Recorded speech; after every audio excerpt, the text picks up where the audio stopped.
Hello, how's it going? This is Sam once again, and we're here to talk about basic science. Welcome to this your channel. And today I would like to talk to you about a topic that is very useful when talking about general science. That topic is variables.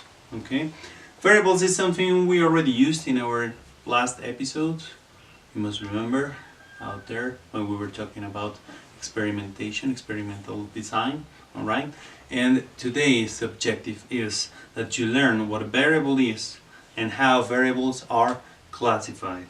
Okay, well, and let's begin with a single question that is it's probably a little complicated. It's maybe too early in life, but let's see if you can answer this. Would you like to have a child, a son, a daughter? Think about it. Yes, no, why not?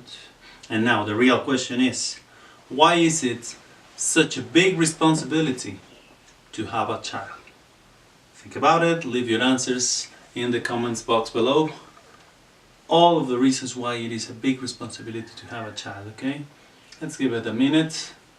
You ready? Okay. I'm pretty sure you gave many sensible answers. You need money. You need a safe environment for your child. Your child needs education. Your child needs a mother to begin with, right? I don't know. You might have given it many answers, and all of those reasons are going to affect the fact that your child grows safe and healthy. Okay? All those factors that can affect your child's growth, all of those are variables. Okay? The definition of a variable is any circumstance or value that affects a system or the results in a system. What is a system, you may ask? Well, easy. A system is anything that you want to study, anything that you want to pay attention to. The distance that you have to travel from home to school, the length of a movie, the raising of a child. Anything you want to pay attention to, that is a system, and a system is affected by multiple variables.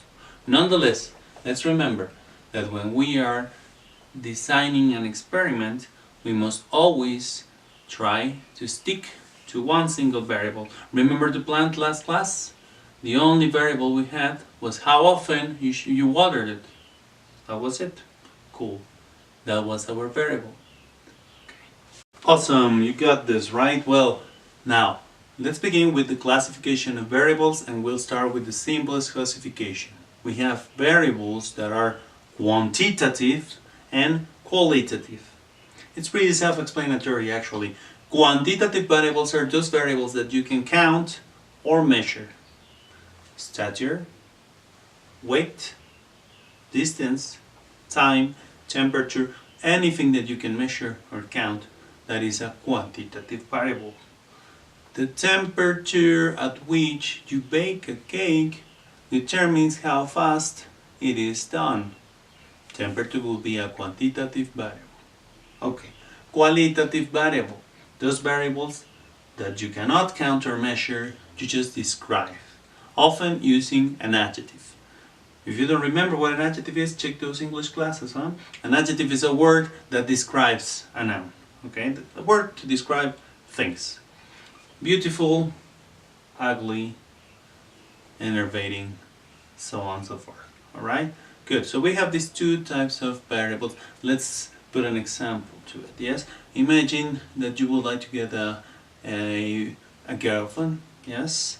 What would be the variables that you would take into account to say yes to this girl? Does she have a nice body? Does she have a nice body? Does she have a That's because you're a man, right? Well, what about girls? Girls, what do you look for in a boy? Huh?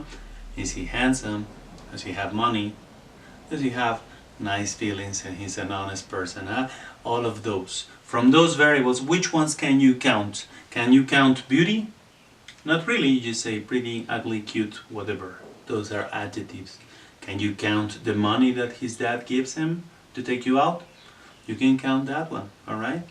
Well, let's go with a little more scientific example on this, okay? Let's suppose that you want to measure, yes? Someone wants to know how many donuts you have to eat before you gain 1 kilogram of weight.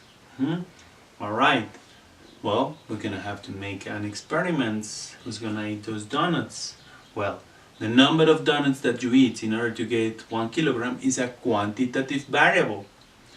Gaining 1 kilogram is a quantitative variable because kilograms are weighed, yes?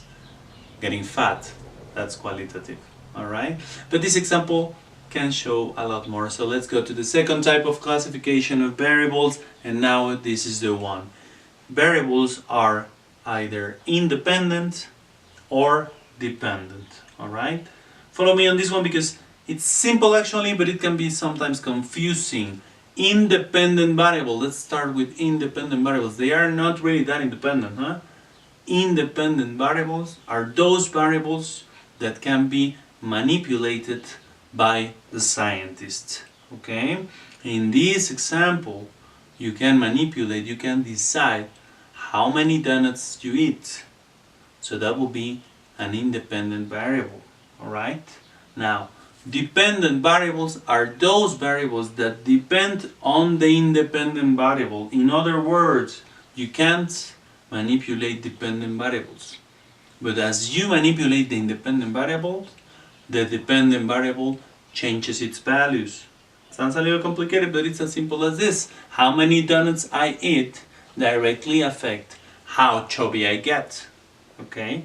In this specific case, the dependent variable would be if I gain 1 kilo, or maybe the time it takes for me to gain 1 kilo, or 2 kilos, or 5. Alright? You got it? Let's go with another example. One more. Time elapsed to make it to work. The time you take to make it to work if you're driving a car.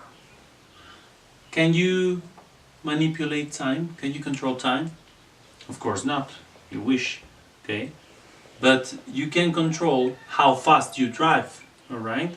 So this one will be your independent variable. How fast you drive is your independent variable. And that affects the time you spend to make it to work. That will be the dependent variable, alright? Speed, independent, you control it. Time, dependent, you don't control it, it's controlled by the independent variable. Okay? Good. I hope you've got this right. It's not such a difficult concept. You can think about many examples of your own and keep on practicing. That's it. Please give us a like and subscribe. My name is Sam, and I hope you've learned a lot. Thank you very much.